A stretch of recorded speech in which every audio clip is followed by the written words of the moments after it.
Good morning, welcome to the We Are Takoma show. We are coming live from the 11th year opening of the Crossroads Farmers Market. And here we are going to kick off with Christy Balch. Christy is the Executive Director for the Crossroads Community Food Network. Welcome to the show. Thank you. So tell us a little bit about the history of the Community Food Network. Please. Great. So Crossroads Community Food Network was actually founded around this farmers market, the Crossroads Farmers Market. And like you said, we're kicking off our 11th season of the farmers market today. So we were founded as a farmers market to serve this side of Takoma Park, and with the intention of serving a more diverse audience. And it was the first farmers market in the country to do a double dollars program. So that means when families use food stamps, which is called SNAP, or WIC, or other federal nutrition benefits, we double the value. So if you want to use your food stamps at this market, if you want to spend $20, we'll give you an additional $20. You can spend $40 on fresh fruits and vegetables from local farmers. So that started right here in Takoma Park, and now there's over 500 markets across the country that offer programs like that. So beside the farmers market, yeah. What else do you do as the community food? Because the farmers market is under the umbrella of the Community Food Network. Yeah, that's right. What else do you do with that? So we have two other program areas. One is healthy eating education, and that happens in local schools and community centers and out and about in the community. And you can see here today we have a whole bunch of fifth graders from Piney Branch Elementary School. So this is the culmination of their healthy eating program that we did at their school. So we teach all kinds of people in the community about how to eat, choose healthy foods, eat healthy foods, prepare foods. We do a lot of cooking together, and then the participants also learn about bigger food system issues. So like they have visiting farmers and things like that. And then our third program area is about food entrepreneurship. So if you are watching this today and you have the next idea for an amazing new food business, like a food truck or a product, you should definitely get in touch with us. So we run a program.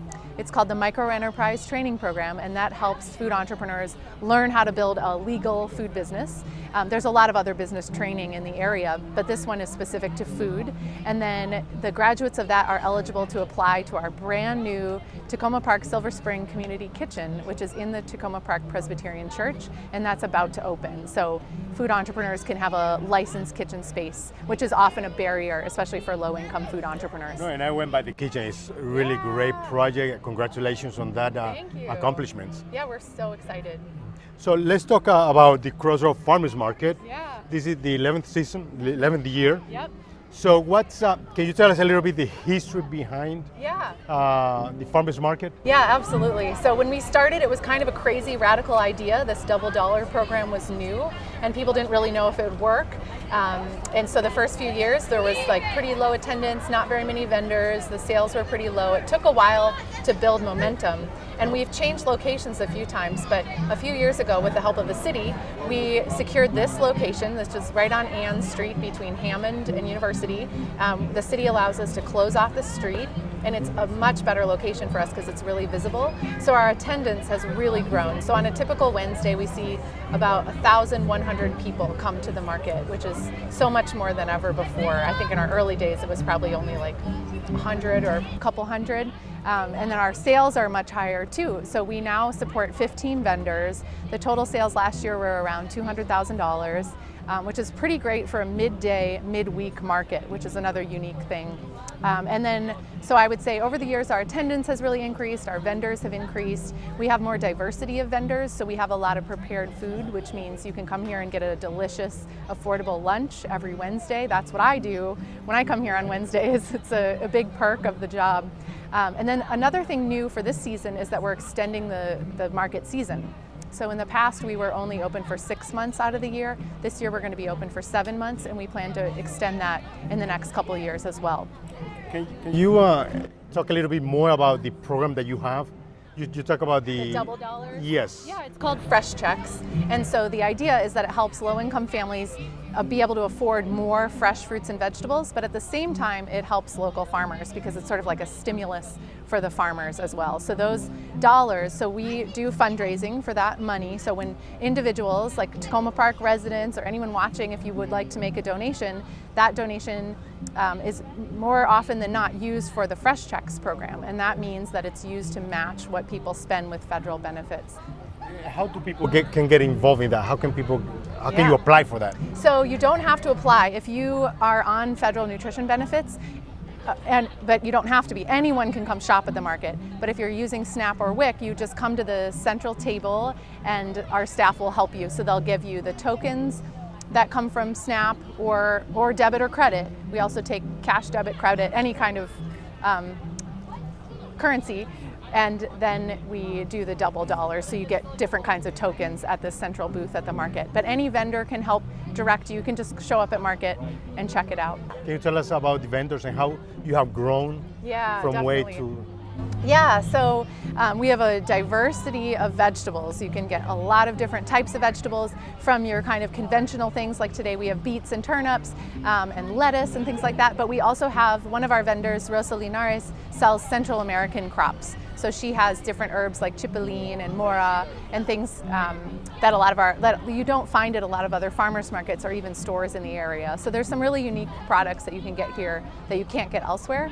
But we also have all your typical vegetables, and we have all of our farmers are within 125 miles of the market, so everything's local, everything's really fresh. And just like many of the markets in the area, this is producer only. So that means that what you see at the market was grown by the farmers that are selling it. So in addition to all the vegetables, we also have 2 different fruit vendors. So today I saw they had strawberries and apples and all sorts of good things. And then we also have a lot of prepared food. And today we have a brand new vendor called Honey Bee Cakery, and they make honey cakes. And it's 3 really young women. 2 are in high school still, and 1 is in college. And this is their very first day ever selling. Okay. And I just ate one of their honey cakes. It was delicious. Yeah, I had to taste test. The farmers market start today. Yep. And they're gonna go until when? Yeah, so we're open every Wednesday until December 27th. We're here from 11 a.m. until 3 p.m. And everyone should come check it out if you haven't been. Well, Chrissy, thank you very much for being with us and sharing this.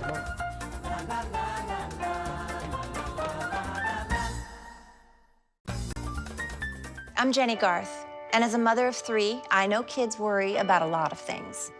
Getting enough food to eat shouldn't be one of them. But here in America, that is a real worry for 1 in 5 children. This is unacceptable, and something Feeding America is working to solve.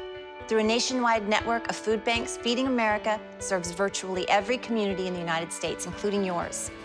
See how you can help your community. Visit feedingamerica.org. Together, we can solve hunger. Together, we're Feeding America.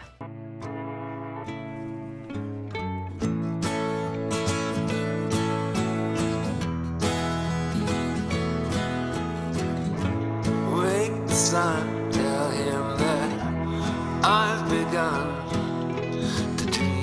of things to come, and tell the trees not to look for me. I'm going to find some peace of mind. Wake the sun, wake the sun, wake the sun, wake the sun.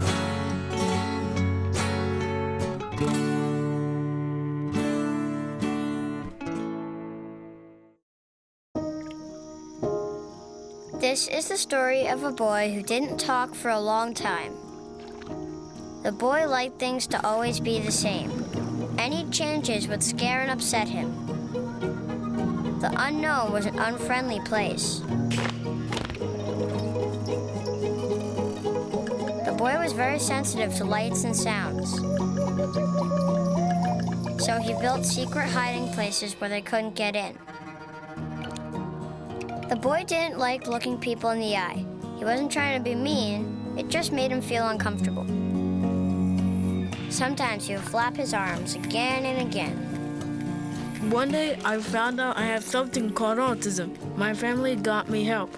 Slowly, I found my voice and learned all the ways I could live with it better. Early intervention can make a lifetime of difference. Learn the signs at autismspeaks.org. Welcome back. We are coming here from the Crossroads Farmers Market, 11th year in a row. So we are here now with Anne-Marie Hart, bookbinder. Yes, Okay, the last name is going to be another show. it's a lot. I know. Okay.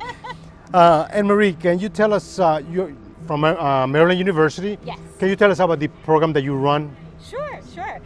So I'm with the Food Supplement Nutrition Education Program. We provide SNAP education to families in the state of Maryland and specifically here in Montgomery County.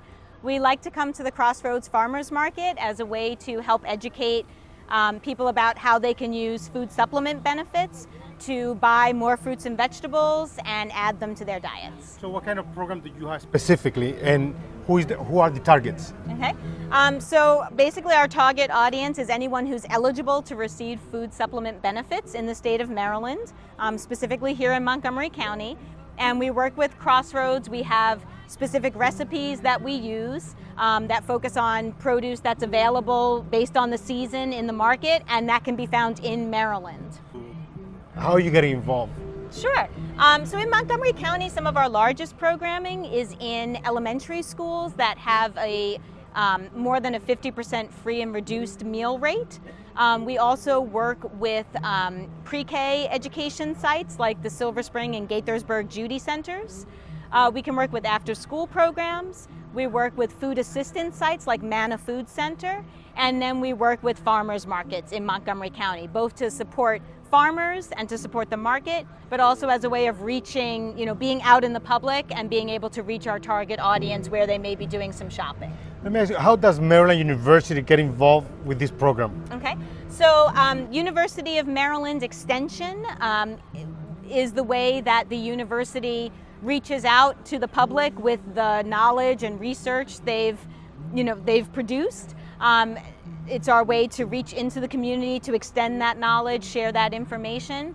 Our funding comes from a USDA grant, which is sent down through the Food and Nutrition Service. That is sent to the state of Maryland, and Maryland distributes that grant through the University Extension Program. But your program is more educational, Yes. or do you help people get SNAP? No.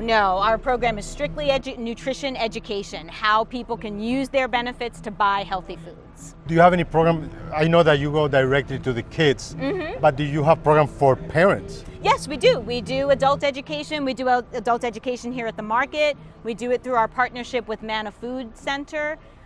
We have classes that we offer, to parents of school-aged children. So yes, we do have education efforts for that group as well. So if people want to get involved, if they want to get, maybe learn about the different nutrition, who can they contact? Can they contact you directly? So schools can contact us directly if they're interested in having our programming offered in their grades. Farmers markets can reach out to us if they're interested in having us out to do food demonstrations. Food assistance sites, food pantries can reach out to us, but we do a lot of work on our end too, trying to find those groups and offer our assistance. We have so many different cultures. Yes. How do you deal with that? So really we want to let people know what's available here in Maryland that they can buy locally, that they can use, that's fresh and in season. So some of it is introducing people to new fruits and vegetables and kind of showing them ways to use it. We have recipes that may pull from traditional recipes, but then with some variation to accommodate for local produce. And again, we're also trying to reach people where they are. So, we're at the farmers market, so if they're coming here, they'll see us. We're in the schools that their kids are going to, so their kids are trying new foods. And we're interested in finding out from them how they use those products at home so we can improve our recipe offerings. How do you come up with this nutrition food? How do we come up with the recipes? Yes. So our state office, we have a state office that looks at recipes and they try to identify, what is it that people want to eat? What are they already eating? How can we make healthier versions of that? And also, what things are people most likely available to get a hold of if they are receiving food from a food assistance center like Manna, what types of products are they getting from there that we can help them use in a healthier way? What produce is available seasonally in Maryland, that isn't too expensive? What are pantry items that they'll most likely already have on supply? No specialty items that they'd have to go out and really seek for and just use a tiny little bit. So we want to make sure that they're getting a lot of use out of their money, the produce, the foods that they're buying. Do you have a place where they can go in, visit, and find out? So if we're working with an elementary school and we're doing nutrition education there, all of our lessons involve a tasting. So the kids are always getting to try something new, always getting to try a new recipe, a new food. And we hope that way, if the child likes it and is willing to eat it, that then they'll go home and they'll tell mom or dad or grandma and grandpa that they tried this and they'd really like to eat it. Because maybe sometimes parents aren't buying those foods because they think their kids aren't going to eat them and they don't want to waste the money. If they have a limited income, they don't want to spend money on food that their kids aren't going to eat. So we're providing that opportunity for the kids to just have a taste of it, see that they like it, offering, on different experiences, no pressure, and then they can go home and let people know that they've tried something and they want to eat it. Is there any way they can contact you, your offices, or? So we're located at the University of Maryland Extension in Montgomery County in Durwood. We do have a website, so if they just search for University of Maryland Extension, that would come up. Our website is Eat Smart. It's EATSMART at umd.edu. That is our website, and you can find all of our recipes and all of our curriculum up there as well. Well, Anne-Marie, thank you for joining us. Thank you so much for having me. Such a great information. Thank you. And Ms. Bookbinder. Yes. Until next time. Thank you so much. Thank you. Have a great day. We'll be right back with more We Are Takoma.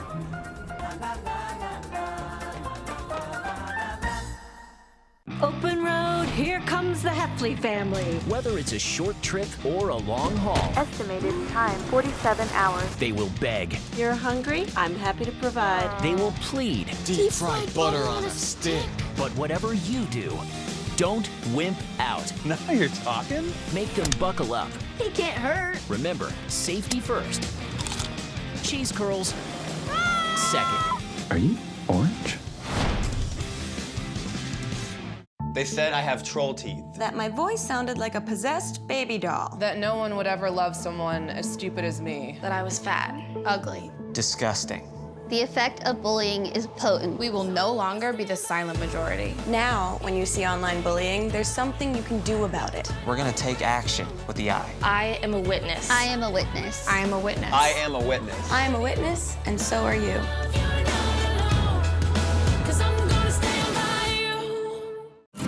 Across America, excess food is gathered by a network of good people at local food banks, helping solve child hunger.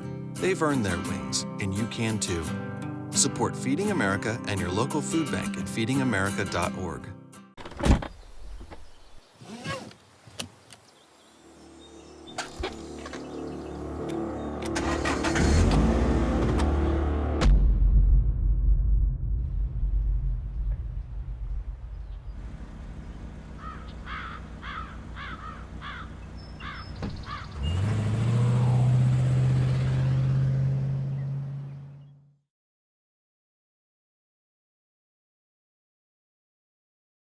And we are back. We are here at the Crossroads Farmers Market, and now I'm here with Isabel Taswell.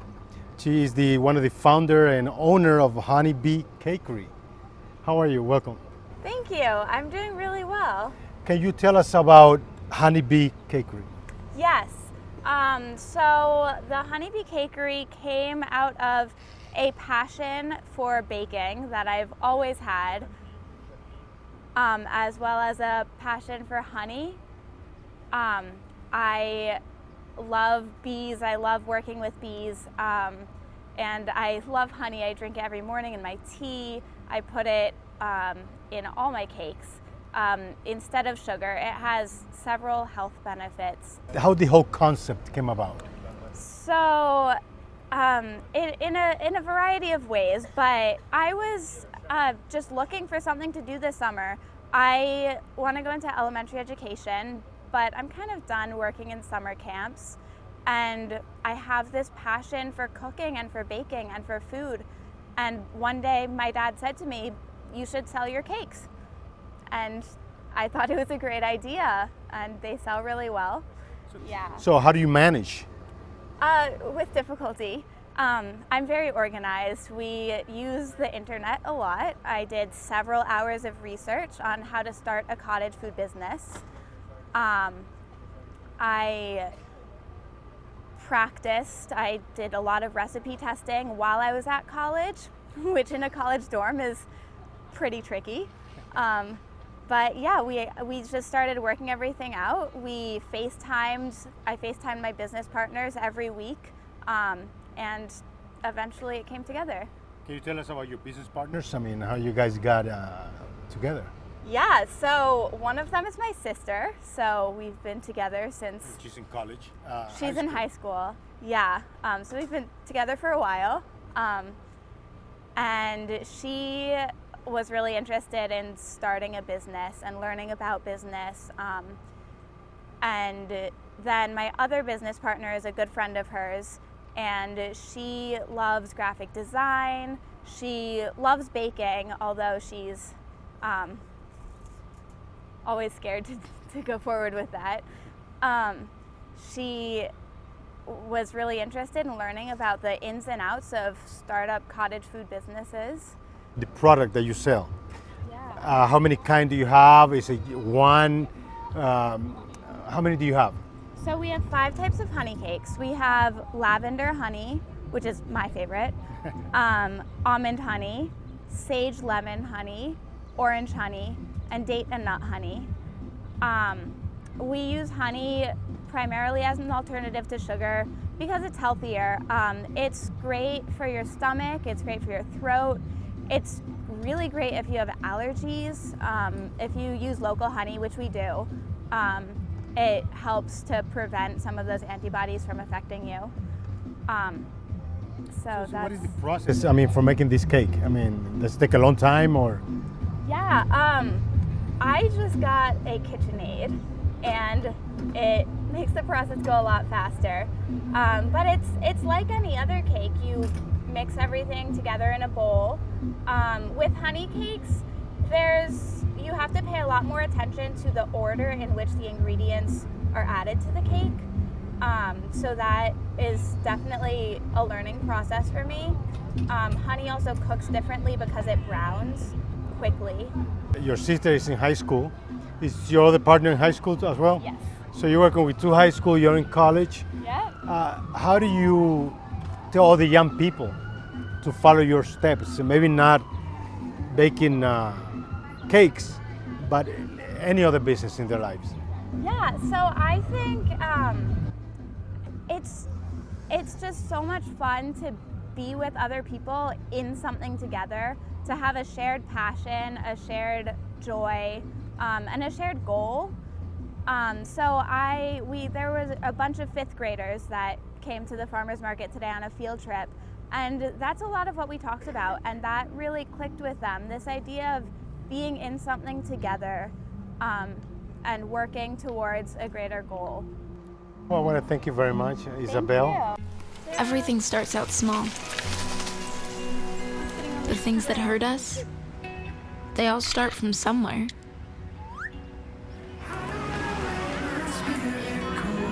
The words we say, the things we do, they can grow into something else.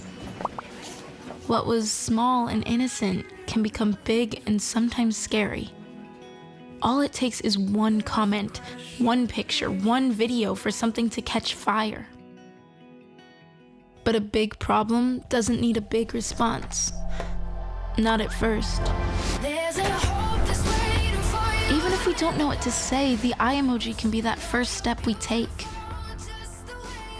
Let's all pledge to take that first small step together and change the world in a big way. I'm a witness, and so are you.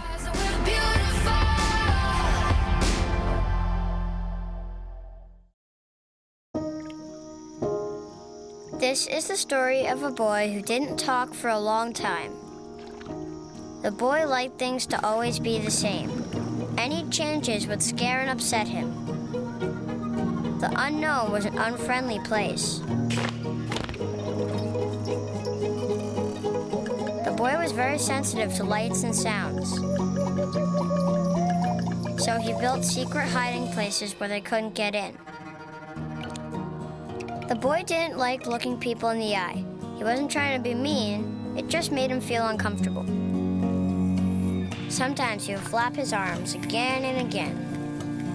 One day, I found out I have something called autism. My family got me help. Slowly, I found my voice and learned all the ways I could live with it better. Early intervention can make a lifetime of difference. Learn the signs at autismspeaks.org. Most party fouls are pretty dumb.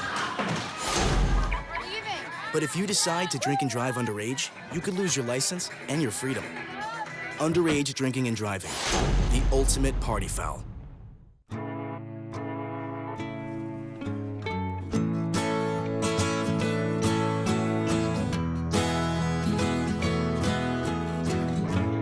Wake the sun, tell him that I've begun to dream of things to come, and tell the trees not to look for me. I'm going to find some peace of mind. Wake the sun, wake the sun, wake the sun, wake the sun.